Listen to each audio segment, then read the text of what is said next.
Welcome to the Teaching Your Toddler podcast. This is Mary Jo Tillin, and today we have a very special guest. Kristen Ramirez is joining us today to talk to us about natural solutions for anxiety and other challenges with emotions. Full disclosure, Kristen and I do know each other. We've known each other since 2015, if you can believe it. Oh my goodness, that's a long time. But we've been connected through our health and wellness interests, as well as the natural solutions that we both love in essential oils. So we'll talk a little bit more about that as we get through into the show. But Kristen, welcome to the show. Tell us a little bit more about you. Thanks for having me. My name is Kristen Ramirez. I am a licensed professional counselor and clinical anxiety treatment professional. So my specialty is anxiety. Not only am I educated from the professional standpoint with anxiety, I also personally experience it and work with my son who also has it. So I have experience and exposure from both ends. Wow. Oh my gosh. Hopefully you'll tell us what you want about that with your son and how that manifested itself. But how did you sort of land on anxiety as your area of interest or specialty? Great question. As I went through the counseling program, my specialty was actually couples. It was marital couple and family counseling. I loved that piece of it because the dynamics of relationships and how they work together. It was more of self-exploration that got me really interested into anxiety. Because after having my son, I have two boys. My oldest is 10 right now. After watching him struggle with anxiety and having the knowledge and education I could identify what he was going through. But what was interesting is I was looking at myself through my son. And that's when I realized I need to get effective tools to work through anxiety, not only for myself, but also to be able to help my son, because I wanted to make sure that I was not doing, as a mother, doing something that was causing more harm or making the anxiety worse, because I know there's certain ways you can say things that can make it worse or better. So I really wanted to educate myself to be the best mom I could and the best person I could, the best wife I could. So I went down this route of tons of continuing education classes and workshops with anxiety, and I got clinically certified to treat anxiety. Wow. So oh my that was goodness. really So it was really inspired by your family. That's great. And I hope in a second you'll tell us a little bit about what those triggers can be for people. So before we go there, why don't you I don't know if people are listening, maybe they're like, what exactly does anxiety mean? Is it just like tightness in my chest? Is it like I can't concentrate? What is anxiety? What is there a clinical definition, or is there one that you sort of use as a typical definition? The way I describe anxiety, different from stress, is stress is caused when there is an external stressor present. And the moment that external stressor is removed or taken care of or solved, the stress goes down. So that is from the stress side. Stress is normal. We all have it with various degrees. Now, what makes anxiety different? Anxiety is when you have heightened emotions, anxious feelings that are present without an external stressor. They actually come from within. Inside. That is a great definition. And so, yeah, because I'm thinking, pretty much everybody listening to this, I'm sure, has a child, and they experience stress when their child is upset, or, it's the witching hour, it's bedtime or whatever, right? We all stress out. But if that then can, gains momentum and becomes an anxiety where you're dreading bedtime, now you start to feel it inside your chest that you are sad about whatever your child's, picky eating or something, right? That's actually causing something internal there. That's your anxiety. That's a really good distinction. I love that you sort of tease that out. Yeah, that's one of the biggest questions I get is how do I know what I'm feeling? Mm-hmm.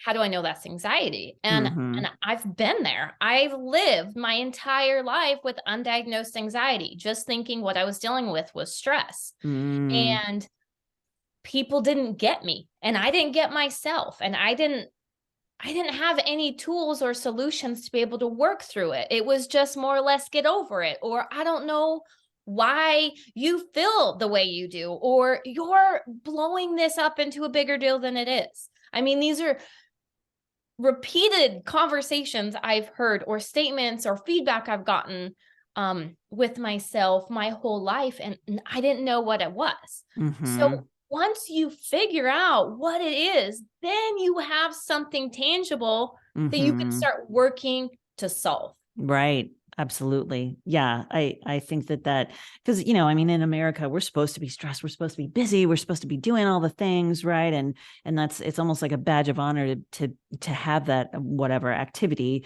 But then when it manifests itself more into that, where you're starting to have some physical symptoms and things like that, then now you've gone beyond. Right. And I love that you were able to sort of get that diagnosed and get those tools. And I mean, if you all decide to follow Kristen on Instagram, she's incredibly active and she does great videos and a lot of very informational things that she puts out. So I hope you guys will follow her there because it's great, little bite-sized nuggets of information.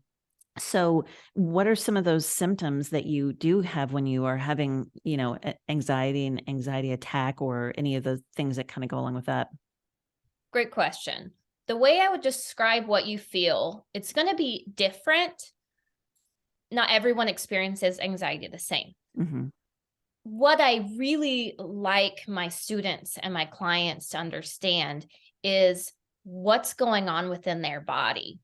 And so I want you to think about anxiety as the triggering of your stress response, that fight or flight response. It is ingrained in us. It's embedded in us to keep us safe.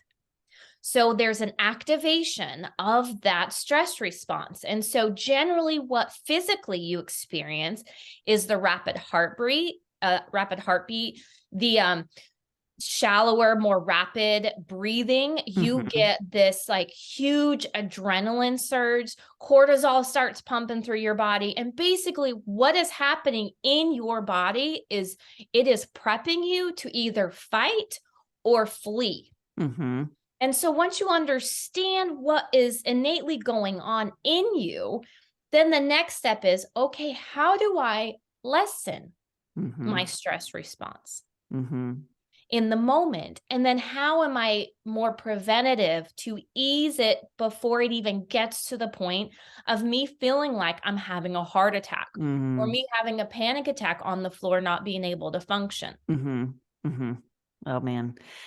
And so you mentioned before that you saw these symptoms in your son. So I know that everyone listening has kids. How will they know if it's not just they're angry, they're hungry, they're tired versus they have some issues that need to be addressed?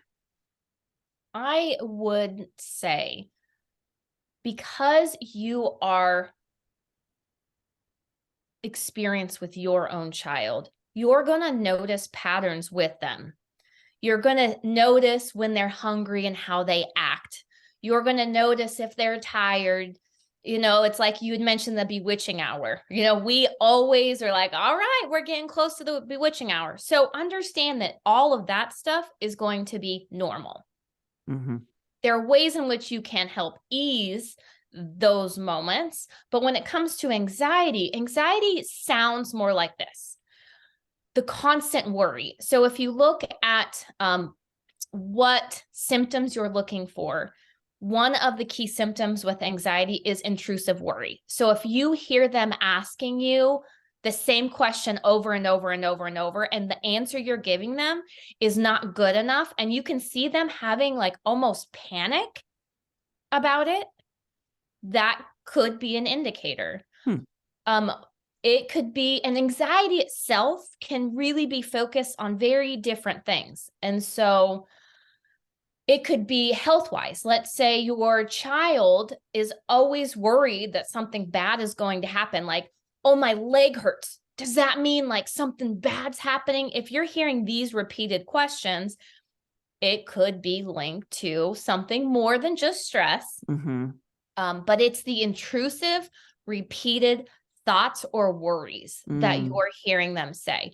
I saw an increase of this after COVID, where we as moms and parents were trying to be keeping our kids as healthy as we could. So it's like, don't touch that, wash your hands, don't breathe on that, don't touch your face.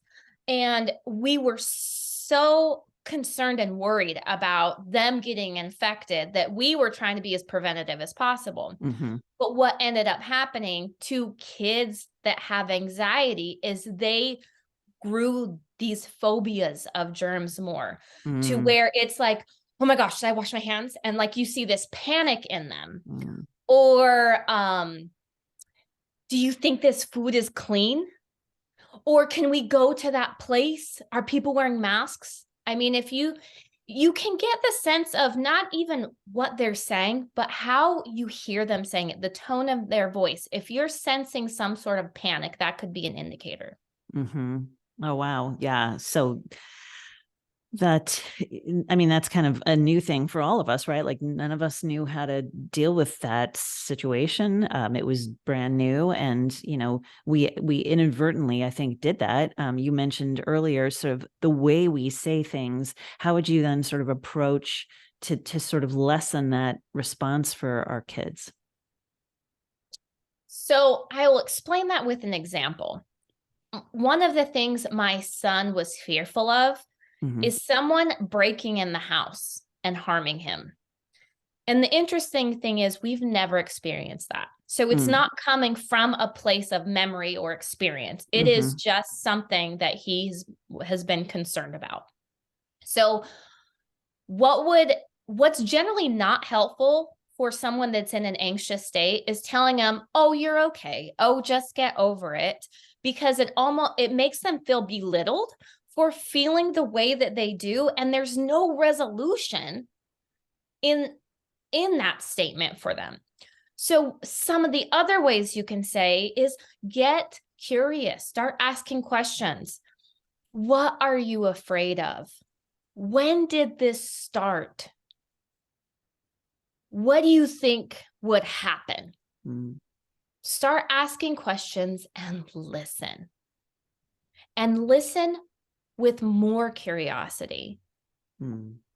Because as parents, we often want to just nip it in the butt. Oh, that's not going to happen. You're fine. The door's locked. We're good.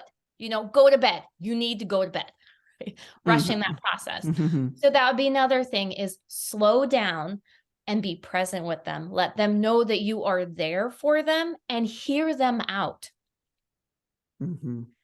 And then one of the things I do, and this depends on how old your child is. If your child is still a toddler, then it's more or less physically showing them that you're there. They're not going to have the verbal skills to be able to tell you what's going on.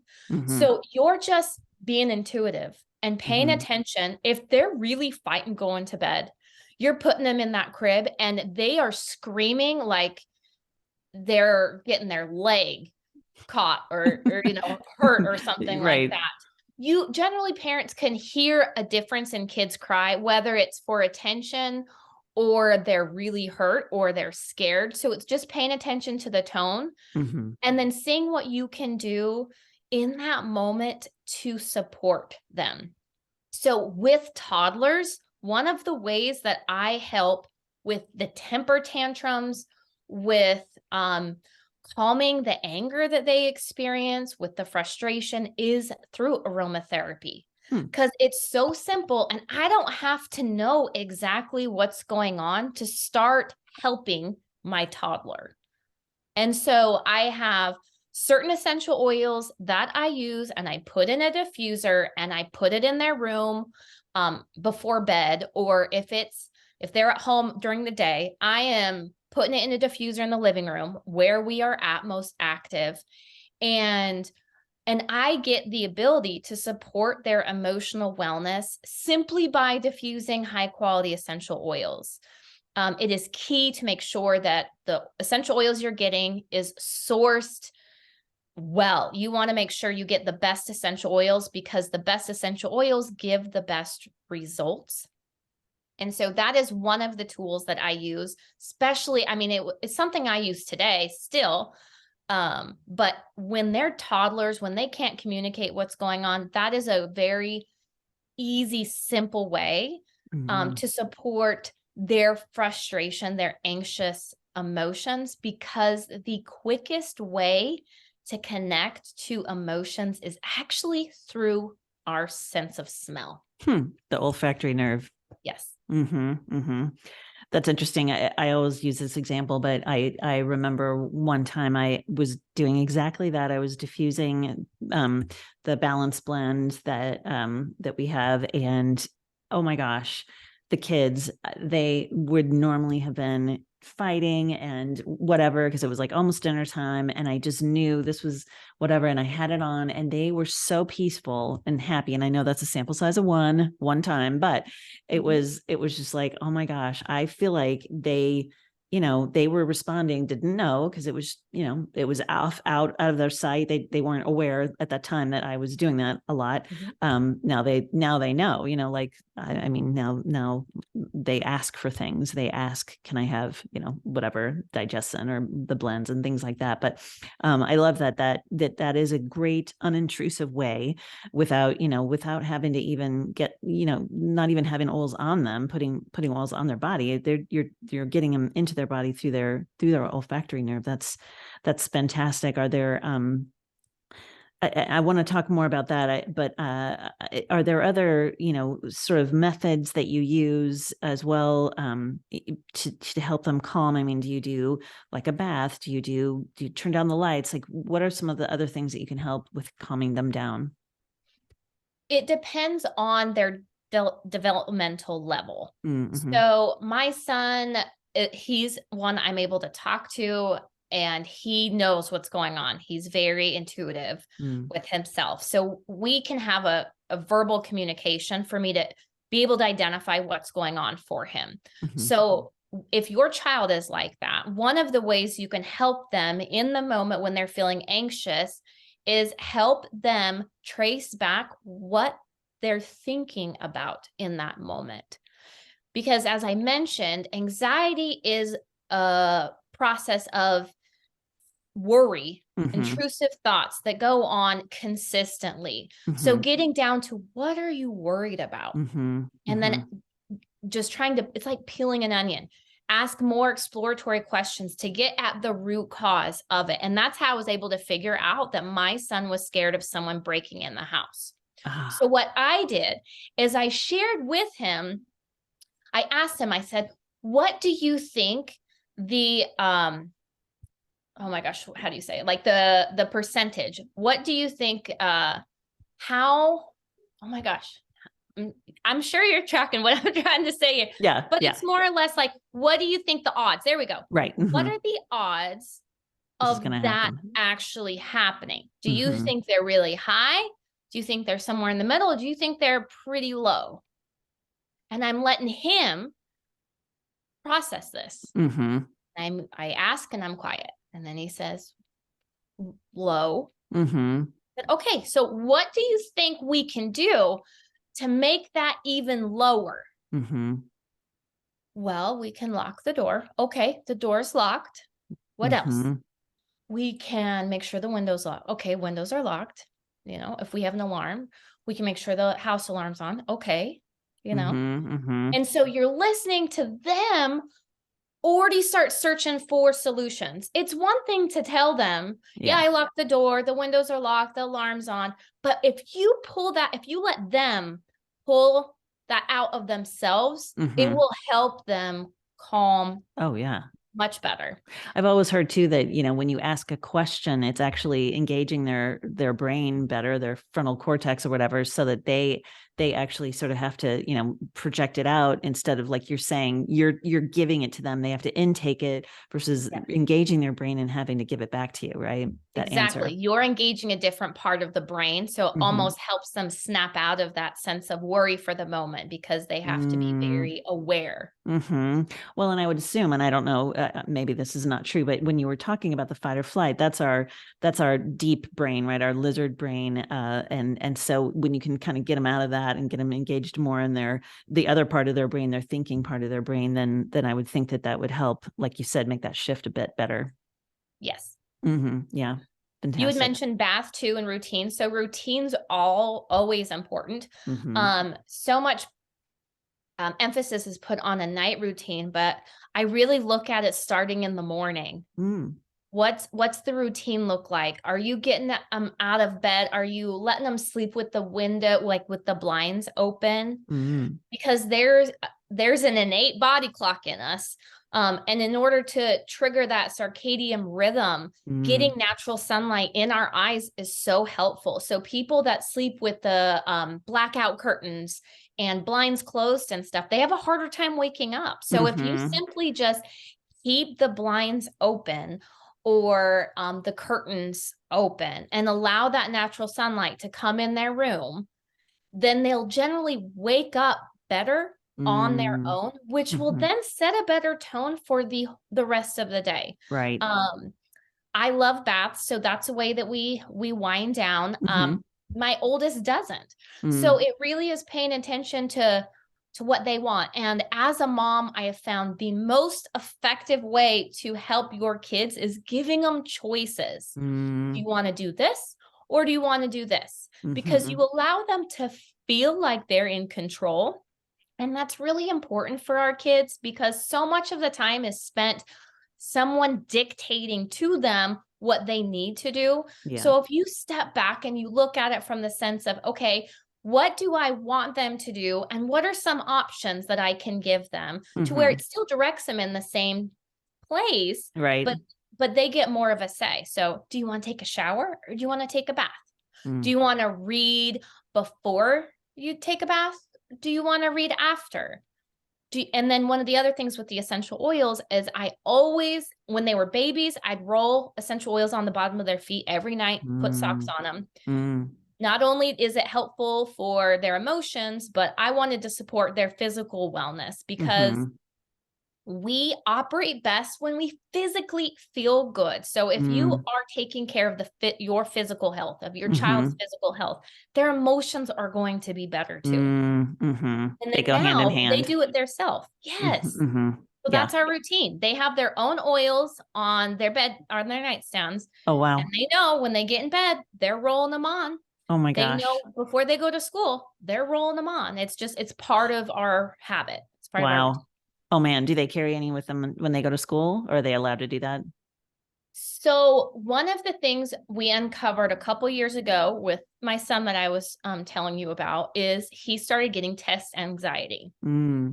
He's so smart and he's such a perfectionist.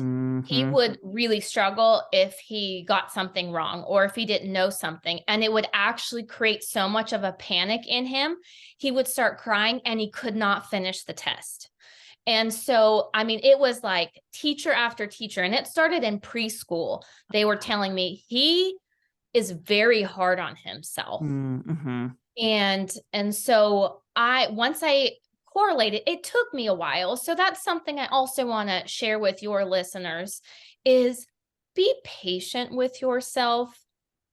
We're not perfect, and it's normal for it to take some time for you to connect the dots. Even as a professional in mental health, it took me a while to connect the dots. But to answer your question, once I realized he had test anxiety, I spoke to his teacher, and he had his own blends of essential oil that would help calm his mind and support focus that he would use before the test. Oh, wow. She also allowed him, if he needed to take a break, to be able to take a break, and he'd reapply. And we talked through and we practiced at home, so he knew what to do in those moments. Okay.